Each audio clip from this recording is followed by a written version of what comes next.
উদ্দেশ্য সৎ থাকলে যে জেনা থেকে বাঁচবো, সমকামী থেকে বাঁচবো সেজন্য করছি না, কখনো না। এই যুক্তি পেশ করে এক শ্রেণীর লোকেরা। এই জন্য হস্তমৈথুন কখনো জায়েজ নাই। ধৈর্য ধারণ করুন। অনেকে পরামর্শ চেয়েছেন ব্যক্তিগত, আমি বলছি যে ধৈর্য ধারণ করুন আর সিয়াম রাখুন, রোজা রাখুন। সোমবার বৃহস্পতিবার রোজা রাখুন, সপ্তাহে দুটো রোজা রাখুন। রোজা রাখলে ওইদিকে মনই যাবে না। আর একটা দুনিয়াবি উপায়, নবী সাল্লাল্লাহু আলাইহি ওয়াসাল্লামের এক তদবির বললাম যে ফালি বিসম, কেউ যদি বিয়ে না করতে পারে, স্ত্রীর কাছে না রাখতে পারে, আর যৌন চাহিদা সে পেরেশান থাকে, তাহলে রোজা রাখুক, ঠিক না? আর একটা লজ্জা স্থানের দিকে কখনো বেশি তাকাতাকি করবেন না, শিখে রাখুন ভালো করে। আর লজ্জা স্থান বেশি স্পর্শ করবেন না, লজ্জা স্থান স্পর্শ করবেন না, এগুলি ক্ষতিকর। এগুলিতে ধীরে ধীরে হস্তমৈথুনের দিকে নিয়ে আসে।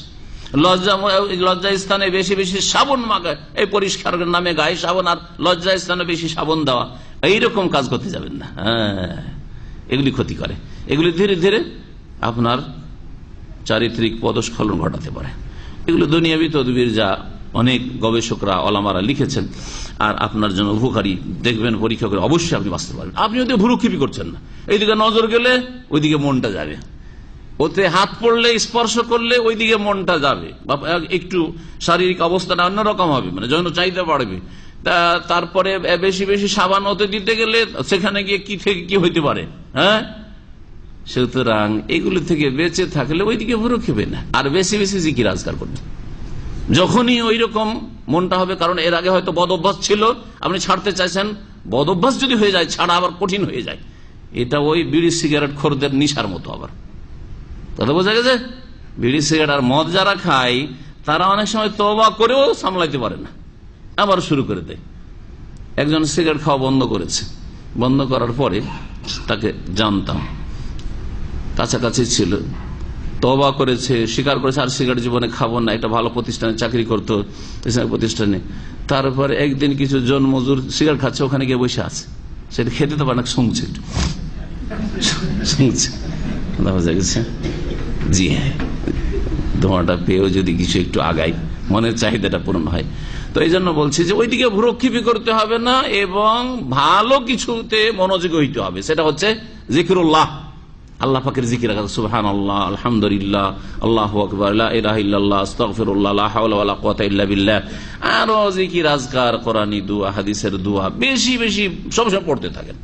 দোয়াও পড়ছেন আর হস্তমৈথুন হইতে পারে নাকি? মানুষের হস্তমৈথুন কখন হয়? যখন অবসর থাকে।